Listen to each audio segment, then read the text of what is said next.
Hi mga Lods, ayan. Guess what kung ano yung food natin ngayon? Ayan, ito siya oh. Hulaan nyo. Hindi ko na kayo paghuhulain, ilalabas na natin. So, ito nga ang aking dinner. Ayan oh, di ba? Actually, ito yung kamote na nilaga ko nung isang araw. So, nilagay ko siya sa ref and then dala ko siya sa work kasi alam niyo naman, pecha de peligro, wala pa tayong sweldo. Ito na muna yung kakainin ko.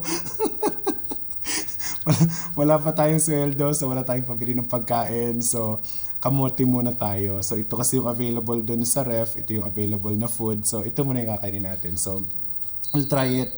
Nakain ko ng iba nito, ang tamis niya. So, kainin natin. So, sabi ko nga, hindi ako nag-aalis ng balat ng kamote dahil tinatamad ako. Hindi. Malinis naman talaga yan. So, kainin natin.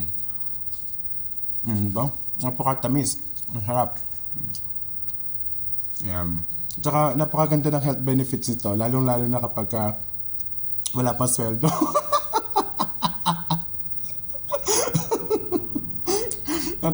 Natatawa na naman ako sa kalokohan ko mga lods. Pasensya na kayo. Pero, ang sarap talaga. Yun lang mga lods. Pag naubos ko to, may ka-partner to. Isang galon na tubig. Isang galon na tubig ang ka-partner nito. Busog na busog ka na.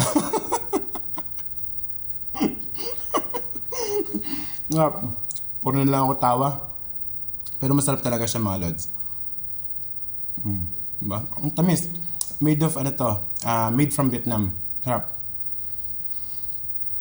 Yan. So yun lang mga lods. Hindi ko na patatagalin yung video na to.